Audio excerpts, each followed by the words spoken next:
Today we are making a pizza rustica, which is a favorite dessert of ours for brunch. Actually, it's a savory dish that I have learned to make while living in Naples, Italy. And I'm Diane, executive pastry chef of Diane's Patisserie. So first we're going to make this delicious enriched pastry crust, which is made with flour, eggs, and a little bit of water in our mixer. And then we have a mix of 4 different cheeses: mozzarella, ricotta, very good quality ricotta, the best mozzarella you can get, sharp provolone, parmigiana, and some prosciutto or salami that you can get locally. All of these ingredients will be mixed together, put into our crust, then we will decorate it with some beautiful pastry crust leaves. And in the oven it goes, and it bakes about an hour. So let's get started. In my bowl, I have 3 cups of all-purpose flour. I have 6 tablespoons of butter, and or 6 ounces of butter. And if you have a lot of flour and you're going to mix it in your mixer, it's good to take a nice clean cloth to keep the flour from popping out of your bowl, because it tends to do that until it gets to a nice crumbly consistency, kind of like small pea consistency. And then we're going to add 2 lightly beaten eggs to our pastry crust. And as that's coming together, we're going to add a few tablespoons of cold water. Depending upon how cold it is or warm it is, the water to bring the crust together will depend on your circumstances. So you want to keep beating it until it gets to a really nice consistency. And then we're going to finish it on the table. So I don't want to put too much water in. I don't want it to get too gummy. So just to show you what the dough looks like now, it's coming together, but we're going to get it into a nice ball on our table. Taking it all out. It's a very rich, eggy dough, which is so delicious. And this is a pastry that you can use for any quiche or any savory pastry that you might want to make, or even a fruit tart. You could use the same dough. So I'm going to grab it all. And because we're doing a double crust, we use about 2/3 of the pie dough for the bottom and save 1/3 of the pie dough for the top. So this is something that you could make a day ahead, put it in your refrigerator. It's nice to let it rest for a little bit before you start rolling it out. But see how beautiful this comes together in a really nice firm bowl. Just to make it into a nice consolidated dough. So I'm going to cut off about 1/3 of it and put that off to the side until we're finished for our top crust. So even if you see flecks of butter in here, that just means that your dough is going to be nice and flaky and very buttery. So don't worry about it, because it will all bake in the oven. Taking a little bit of all-purpose flour on our board, and if you have a silk hat, nice to use it. So roll this out. Put this on the side for the moment. You want to roll from the center to the outside in all directions.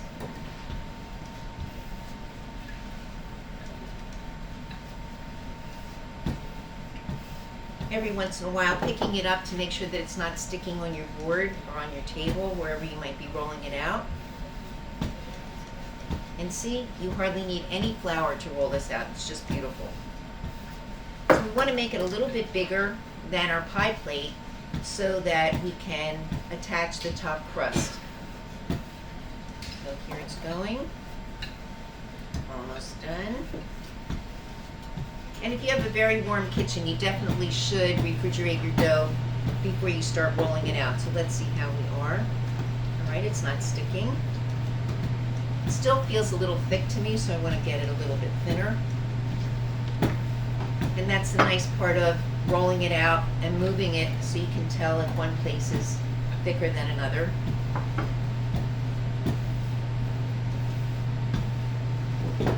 see how we are. Looking good. So to judge if you have made it large enough, I think I need a little bit more. You can take your pie plate and put it over your dough so you have an idea how much circumference you have around. Not good. We'll clean that up.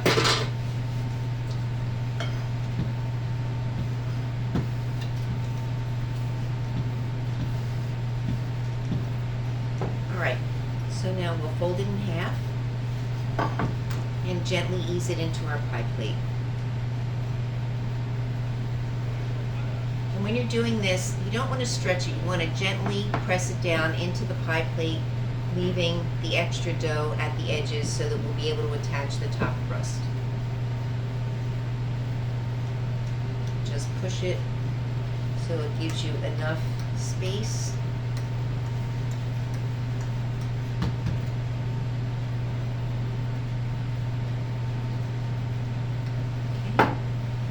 And so now we're going to make the filling. So in this container, we have all of our 4 cheeses that have already been prepared.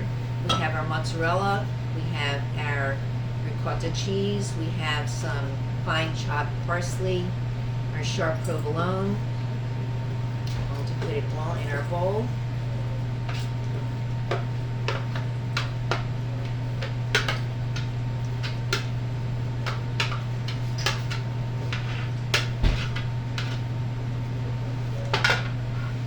Gently mix this on our mixer. And the nice thing about doing the pastry dough in the mixer and the filling, you don't really have to wash your bowl in between because it's all going for the same item. So gently mixing this, we will be adding 4 lightly beaten eggs.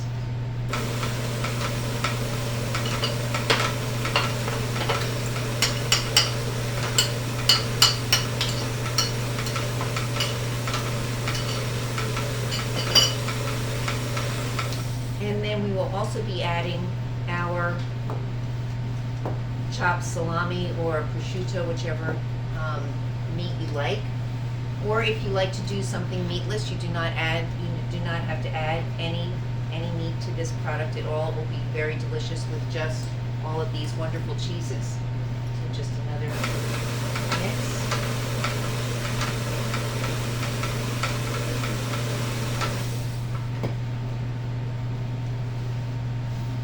So as you can see, I'm going to show you how this is looking. I also wanted to mention that when you're cutting your Parmesan cheese, don't throw away the edges, because if you're making a soup or something like that, this is great to put into your soup broth, and the edges of the cheese get nice and soft, and they become a really good part taste-wise for your soup. So let's take this off the mixer. And just to show you what the consistency is, if you want it to be a little more creamy, you can add either another egg or you can add some heavy cream, but I think this looks really perfect. So now we need to taste it a little bit for salt and pepper. You have a lot of cheeses that have a lot of salt as well as the meats, but you might still want to have a little bit of a little extra salt in here. So let's just take a quick taste. I'd like to put some fresh ground pepper in.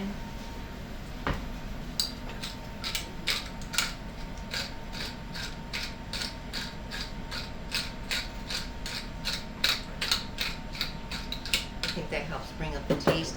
And we'll do a little bit of sea salt. Don't need a lot, but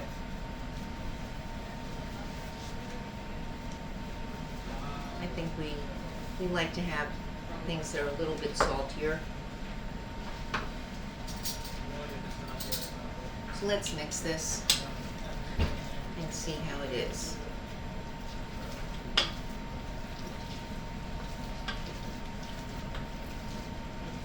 And we'll take another taste and see if we think it has enough seasoning. Tastes good to me, so I'm sure all of you are going to enjoy it as well. So let's get this into our pie plate. Of course, our oven should be preheated You can start this at 400 degrees to give the pastry a nice quick shot of heat, and keep it at 400 degrees for about the first 20 minutes or so. And then you can lower it to 350 or 375 depending upon your oven. And I really like baking this in a Pyrex glass dish because this is a very heavy batter and a very rich dough, and when you bake it in a Pyrex dish, you can see the consistency of the dough. You can see that it's getting nice and brown, and I think it bakes a little quicker and maybe a little fast, a little stronger. Also, this makes a lot, so you see I have a very good size pan, and this would serve for a nice brunch or a nice dinner. For brunch, I would say you could serve 12 portions with a nice salad. For a dinner, maybe 8 to 10 portions with a nice salad and some grilled vegetables.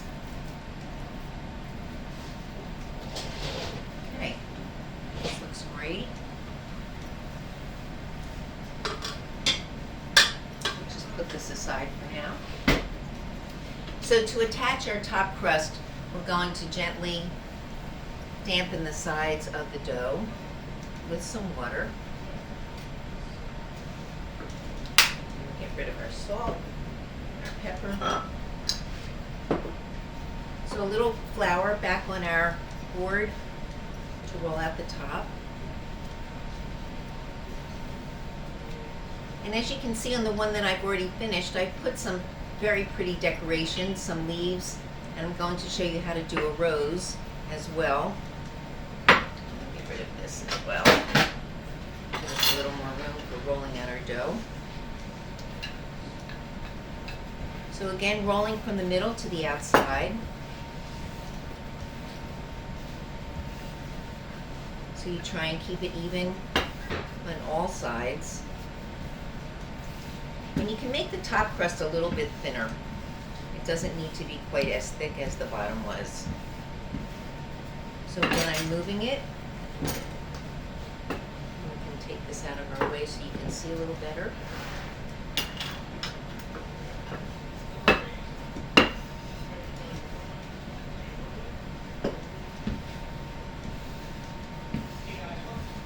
And again, we want to make sure that we're making the crust big enough to cover the whole top. So you have to make sure that you roll it well enough.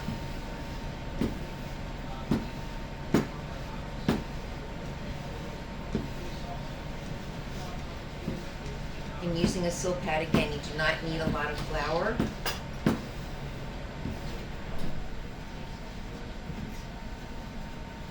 I like these very thin rolling pins that you can control, and so the ends are more tapered, so you know that you're putting more pressure in the middle, which is where it usually tends to be thicker. So let's see how our crust is now. It's looking good. Maybe a little too small.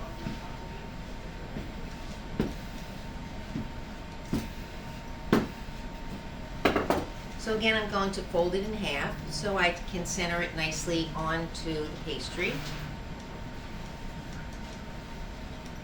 And then going around, all around, to connect it to the bottom layer. So you want to make sure that you get a very nice tight seal.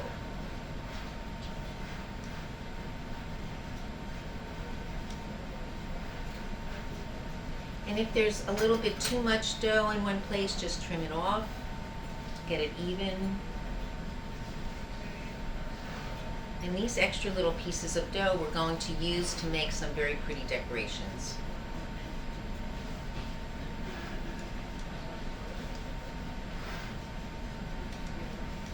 So if you like to flute your pie crust, this will be the time that we'll do that. So we're going to take the crust and bend it under to make this edge thicker so that it bakes a little nicer. So we go all the way around, pinching, We don't want any of this delicious cheese to slip out of the pie.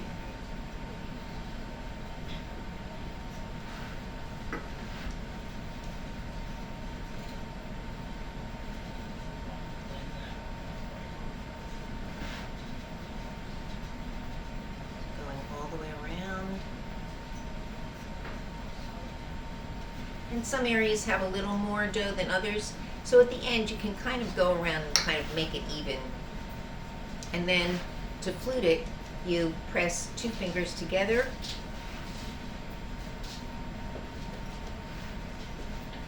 And it's going to make this very lovely edge on your pie crust. That's slightly beaten. And if you like, you can add some heavy cream to this as well, but I don't think you really need to. It browns just lovely without it.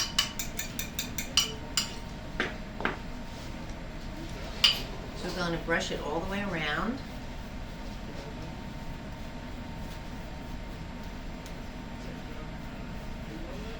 And then I've made some decorations in advance that you can see, leaves and a flower, which I'm going to put on, but I'm also going to show you how to do it. So it makes your pie crust look so beautiful. And making these leaves are very easy. And if you choose to do the roses, you should let them get cold in advance so they bake a little bit better. So with the extra dough that we have,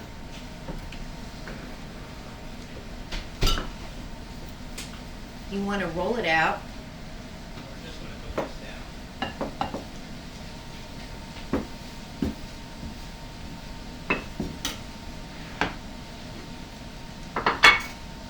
Cut it into a square.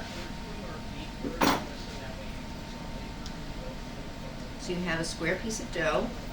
Cut it into a triangle. Now you have 2 triangles. You're going to make some cuts in the triangle on the edges in both directions.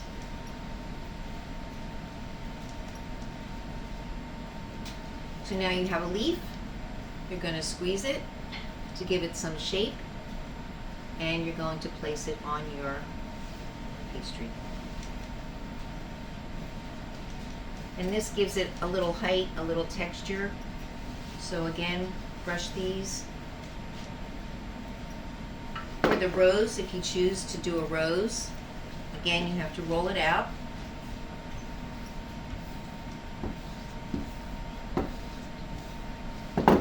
Cut it into a few pieces. So if you've ever done pastry roses, take the first one, roll it up into a nice little bud, and then each piece gets put on and shaped to make a rose. And you just continue until you use up all of your dough, and then you have something else very beautiful to put on your cake, your pie, and there you are. I'll brush it, and we're going to put it in the oven to bake it. And we'll see you very shortly.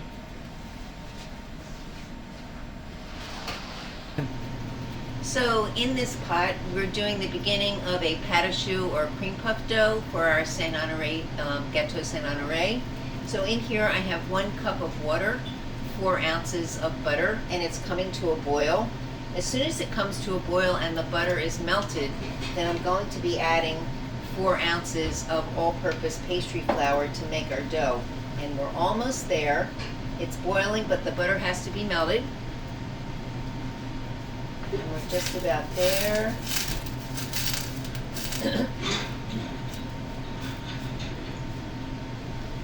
So to do this, we're going to take it off the burner for a moment. Excuse me. Put in all of our flour.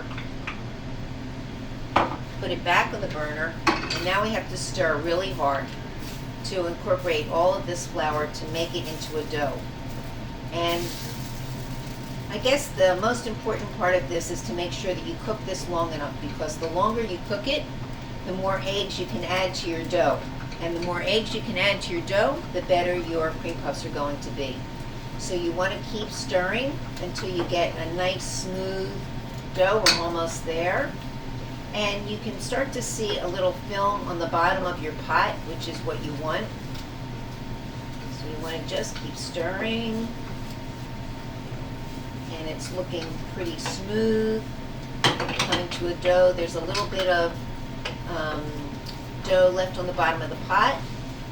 So, and also if you have no fingerprints, like I have no fingerprints, that's what my kids say, you can touch the dough, and if it doesn't feel sticky, you're good. So now we're going to put the dough in our mixer.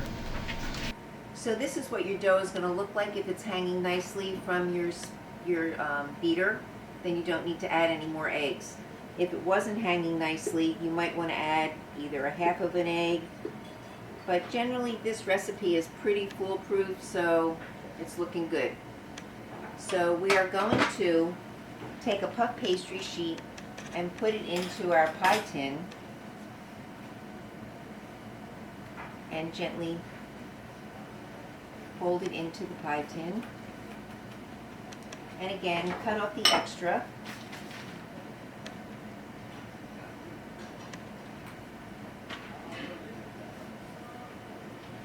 Because what's going to happen next is some of that patisserie or cream puff dough is going to be piped into this pie tin on the edge for our cream puffs to sit on. So the Gâteau Saint-Honoré has many steps, but the beauty of it is that you can do this part. Hold it.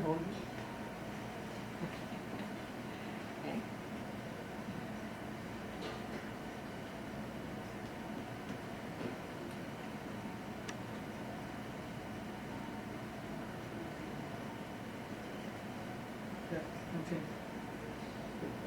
So the beauty of this dessert is that you can do these parts in advance and put them in your freezer or in your refrigerator a day or two before. So what I'm doing now with my nails or with a fork is called docking. And you don't want puff pastry to puff up too much, so you put these little holes in it to keep it flat. So now I'm going to take our cream puff dough, put it in my pastry bag,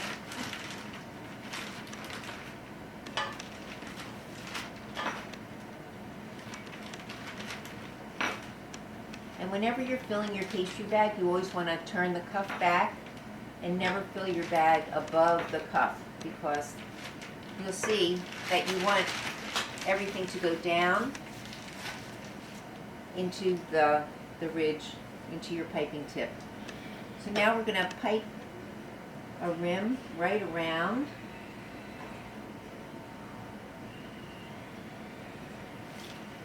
We're going to put this over here on our baking sheet. All of this is going to bake in the oven at 400 degrees for about 20 to 25 minutes until it gets nice and brown. So now I'm going to pipe our cream puffs.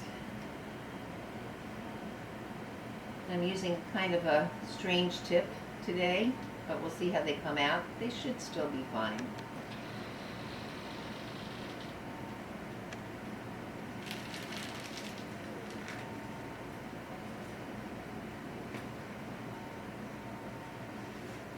And I'm going to put these in the oven at 400 degrees so that they will puff and be beautiful. And then we're going to fill them with the pastry cream.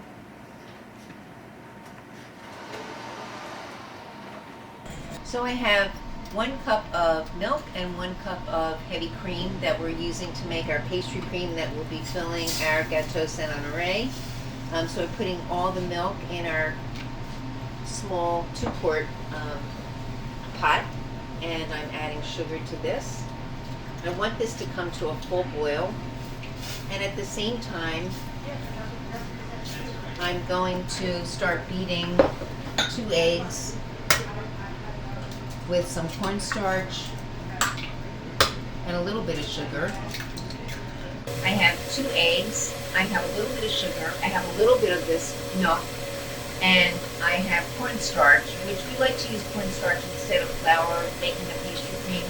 I think it gives a smoother pastry cream in the end. You don't get any flour taste. So as soon as this comes to a boil, we'll be taking a little bit of this, putting it into the eggs to to temper the eggs so that you have the same temperature. Otherwise, we would scramble our eggs. We don't want scrambled eggs. But you have to wait for this to come to a full boil. Turn it up a little bit. And then once the hot milk goes into the eggs, and we bring it back to the stove to cook it until it comes to a complete thickened pastry cream. And at the end, we add a little bit of vanilla, or if you have a vanilla bean, you can put it in your milk now. And we add 3 tablespoons of butter, which are waiting to go into this. Almost there, coming to a nice boil. I have put some of the hot milk in with our eggs, and I'm just making sure that all the cornstarch is incorporated before I put this back in the burner with our hot milk. So here we go. I'm going to pour this in. And you really have to stir vigorously to make sure that nothing is going to stick to the bottom. And you want to totally cook this until it gets to be a thickened pastry cream. So you want to get in all the corners, all the edges, and keep stirring. So this usually takes 2 or 3 minutes to get it to a thickened stage. And then we'll add the vanilla and the butter. And then we'll be putting it into a pan or a bowl and covering it with saran wrap immediately, because that keeps the skin from forming. So it's coming together very nicely, and you have to really stir hard, making sure, and you should be cooking this over a medium flame, not too hot. Just there we go. So you can see that it's starting to come together very nicely, and you have to really stir. And if you have a wire whisk, that's good too. A wooden spoon also works. So we want to make sure that we cook it all. I think this has a stopper on here. There we go. And if you had used a vanilla bean, you would have taken it out by now. And then we're going to add the butter in and make sure that that all gets incorporated. And this also helps to keep it from forming a skin. So we're just stirring this really nicely until it's all incorporated. So we have our pastry shell that has the patisserie ring around it, ready to go. We put saran wrap on our pastry cream that we just cooked because we don't want a crust to form on it, so you have to leave the saran wrap directly on the surface until the pastry cream cools. And then we have our cool pastry cream that we're now going to add some Chantilly whipped cream to. So we've taken 2 cups of heavy cream, mixed some confectionery sugar in with it to sweeten it, and a little bit of vanilla. And we're going to add some of this to our pastry cream. And this lightens the pastry cream, and you can see the whipped cream. You have to be very careful that you don't over whip it. I was almost not paying attention and almost over whipped it. It becomes butter if you over whip it. Your bowl should be cold, your beater should be cold, and that's the best way to whip heavy cream, to make sure that you get a nice incorporation. So we're just going to gently mix this together, and then this is going to be the filling inside our puff pastry and also the filling for our cream puffs. And you can do this with a wire whisk, you can do it on your mixer. So you just want to blend the pastry cream, which is now cold, with this beautiful whipped cream until you get it to a nice consistency. And the amount of whipped cream that you add to your pastry cream is really a personal touch. Generally, to one batch of pastry cream like we just add, I would add 1 cup of heavy whipped cream to it that has a half a cup of confectionery sugar and a half a teaspoon of vanilla. But again, you can taste it and decide what you like. And baking is specific, but in some cases it gives you the option to do a little bit of a different taste once in a while. So this is looking very good. So I'm going to put it into our pastry shell.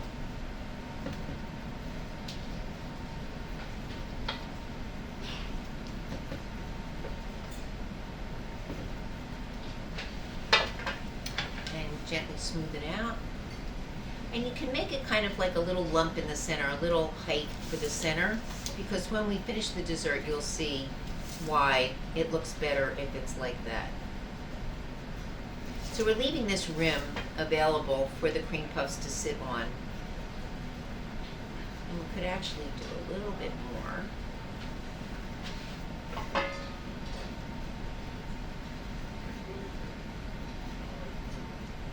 Let's get it all on there. And in this bowl, we already have some pastry cream that's been lightened with whipped cream. So I'm going to put that into my pastry bag and show you how to fill the cream puffs. And again, it's good that your cream puffs get nicely browned. And they are crispy because once you put the pastry cream in there, you know, if you haven't cooked them well enough, they can get a little soggy. So this makes them very sturdy.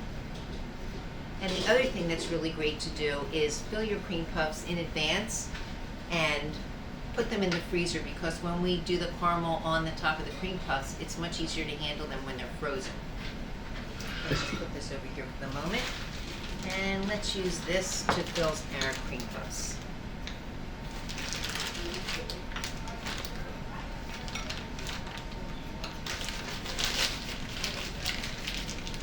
So again, you fold back the top of your pastry bag, squeeze all the air out down to the bottom. So I've cut a little hole in the bottom of each of our cream puffs, and this is how we will fill them.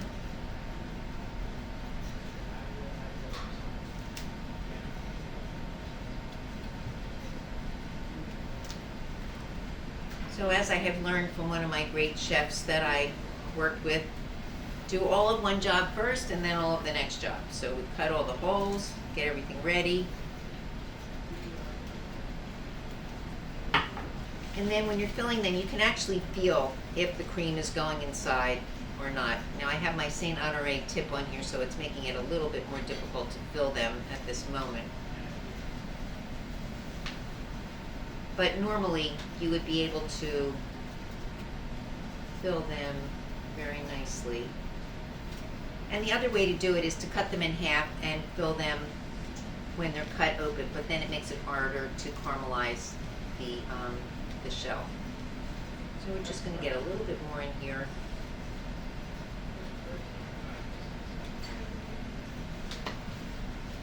And I have some cream puffs that are already filled, and we're going to go on to the last part of our dessert where we're going to make the whipped cream for the top of our dessert and also make the caramel for the cream puffs.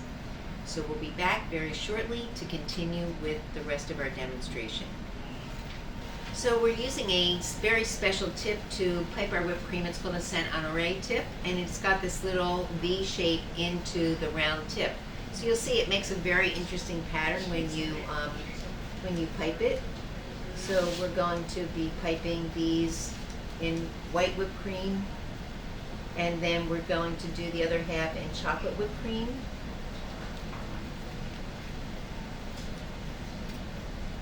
So you can see it makes these little points as you pipe it.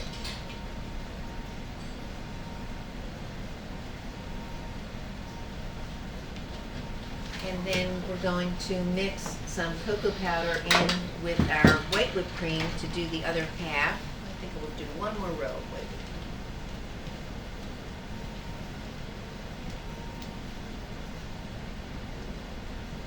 So it gives a very distinctive pattern. Okay. So you want to use unsweetened cocoa powder to make your chocolate whipped cream. And we're just going to sprinkle some in.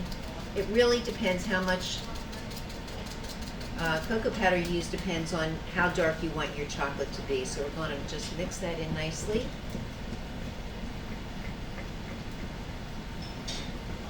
And then you can use this as part of another dessert. If you're making a chocolate mousse, just mix your chocolate whipped cream into that. And of course the pastry cream that we made just a little bit ago can have sweetened whipped cream added to that and chocolate whipped cream, and you have a chocolate mousse. So if you want to melt some chocolate to add to the pastry cream, that's fabulous. And so we have a very nice chocolate whipped cream at the moment. I'm going to put the lid back on our cocoa powder.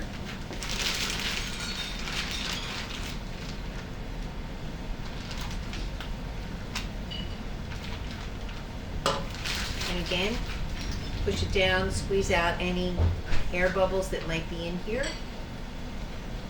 And we'll pipe this.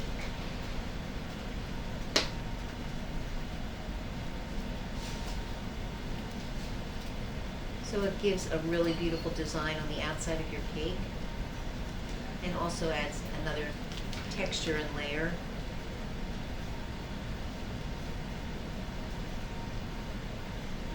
This tip is so cool. I don't know how many places actually sell this tip, but I've had mine for a long time. Okay, so our next great feat is to do our caramelized sugar on our cream puffs, and let's see how our sugar's cooking. So in our pot we have 2 cups of granulated sugar, a half a cup of corn syrup or any inverted sugar, and water enough to mix it. And we're waiting for the sugar to cook to about 300 degrees on a candy thermometer, or the hard crack stage, or you can look at the color and see that it has a caramel color. So we're almost there. It's cooking very well. And I had the pot covered with aluminum foil because when you're cooking sugar, you don't want any sugar crystals around the edge of your pot. It will ruin your sugar. So if you have aluminum foil over your pot, it makes like a little steam bath, so that you won't get any sugar crystals left on the edges of the pot, and it keeps the sugar more pure. Also, you have to make sure your pot is extremely clean, no grease, no fat, nothing, really, really clean pot to do any kind of sugar work. So, something good to know.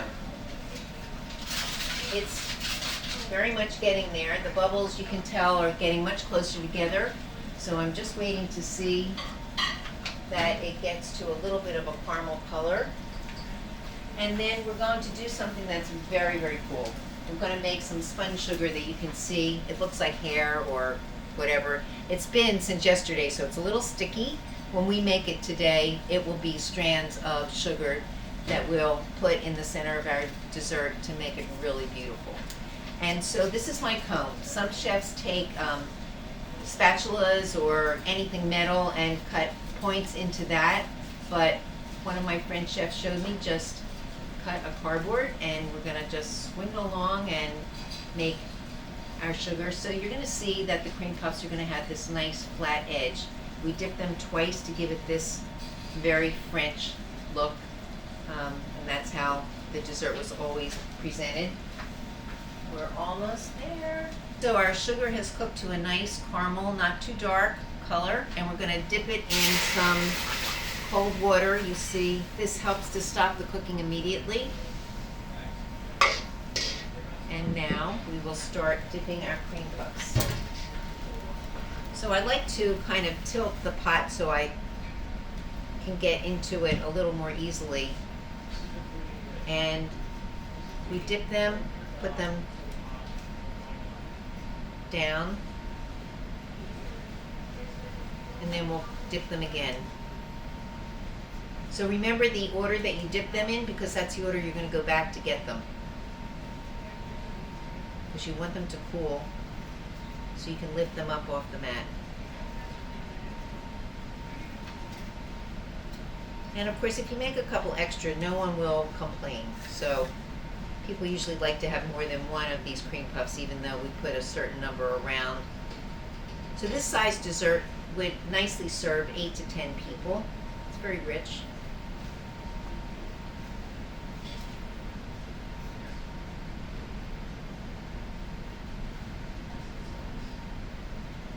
So you can see all of these cream puffs have been filled from the bottom. These were 2 that we filled previously, and the sugar actually held. We'll just give them a new dip. And these little ones, we'll dip them too, even though some of them I wasn't able to fill them today. But even with just the caramel, it's a good pastry.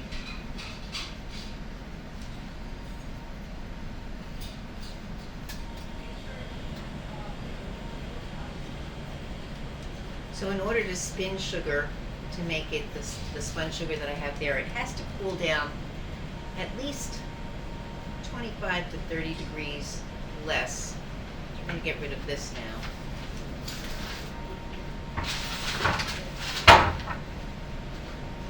And now we're going to start putting them on the dessert.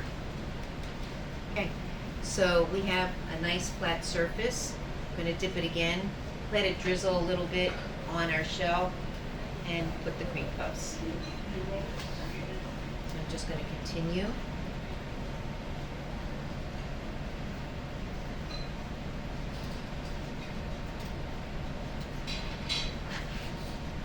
And it kind of hugs into the whipped cream and the shell at the same time, but I just put a little bit there to help it stay a little better. See, it's already cold.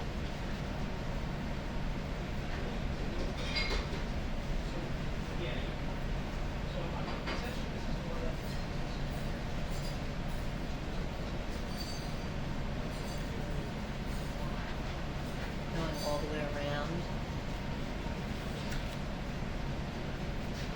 So you can see you'll have at least one cream puff per person if you have 8 people, which is great. And you can also make this as an individual dessert if you really are having a fancy dinner party. Just cut the puff pastry into small discs and pipe your patisserie on each individual one. Okay, we're good there. All right, I'm going to put this off to the side, and now we're going to do our spun sugar. So I'm just going to remove these and put them over here, I guess. So you can see I'm dipping it in the hot sugar, and it makes kind of a mess, but you know, we like to play, so this is all part of playing in sugar and playing in the kitchen. And we just keep doing this until we feel we have enough. So I'm going to just keep going for a while. And I like to do it over metal because then it will come off of the metal. You can see I have all these strands here that look like hair. It's really cool. Let's see if we can pick this up. Let's try. Oh yeah, this is beautiful. So we're going to just roll it into a beautiful ball. This looks so cool. You can almost make a flower out of it. Look at that. And that is our Pastry Crust. And it's just beautiful. So I hope you enjoyed our presentation today of our Gâteau Saint-Honoré. And we hope to be doing many more desserts of this nature and American favorites and other specialty French desserts. So today we made this beautiful dessert. It's called Gâteau Saint-Honoré. Saint-Honoré is the patron saint of French desserts, and so we have incorporated some of the most basic parts of French baking in this dessert. We've made patisserie, which are the cream puffs. We have puff pastry, which we did use frozen puff pastry, but you could make your own. We've done an amazing pastry cream, creme pâtissière, which can also be used for the base of a mousse. And we've added Chantilly whipped cream to our pastry cream, so it has powdered sugar and some vanilla, which can also be used just as a decoration on a plate if you're serving something else, even fresh fruit. And then, of course, our spun sugar, which is amazing to show people that you could do that. And I showed you how to do it with a cone that's made out of cardboard, so you don't really need any special ingredients except for a candy thermometer, which would help you to know that you're at the right temperature, and that would be about 300 degrees Fahrenheit. So I appreciate the white and dark chocolate whipped cream that we put on here in our special tip to decorate the dessert. And I hope that you enjoyed this presentation, and looking forward to making many more of our specialty French desserts and all American desserts as well. I'm Diane Nussbaum from Diane's Patisserie in West Berlin, New Jersey. And this is one of my favorite things that we learned to make when we were living in Naples, Italy for 2 years. My husband was in the military, and we lived in an all Italian neighborhood. So of course I got to speak to my neighbors every day, and they would show me different products that I had never used before, didn't know what to do with them, and they would tell me how to use them. And so this pizza rustica is a traditional street food in Naples, Italy, and they would cut it and people would just eat it as breakfast because it has a lot of eggs, it has a lot of cheese, salami for your meat, and a very enriched pie dough. And it's a very delicious, really heavy dessert or appetizer or main course, however you want to use it. So again, you can use the pastry dough that we did for this one for any other dessert, since it's very buttery, very eggy. And all of these delicious cheeses you become accustomed with: sharp provolone, mozzarella, homemade ricotta, and fresh Parmigiano that's shredded right at the last minute, and some fresh parsley, which I think really adds a nice touch, and of course eggs. So I hope you enjoyed our demonstration today, and I'm Diane from Diane's Patisserie, and I hope to show you some more wonderful pastries that we've learned in our many years of being in business. I'm Diane Nussbaum from Diane's Patisserie in West Berlin, New Jersey. I started my baking career in 1981 in my home kitchen when I couldn't get a job as a reading specialist, which I had done for 10 years. And so I started baking for one of my friends who had just opened a restaurant, and then started taking cakes to many restaurants and caterers in our area. And eventually I bought a French bakery in Haddonfield, New Jersey in 1986. So we were there from 1986 to about 2001, moved to a larger location doing more corporate work, and now we are in a smaller location doing made to order wedding cakes, all kinds of special occasion cakes. During this time we've been able to accrue 5 Best of Philly awards.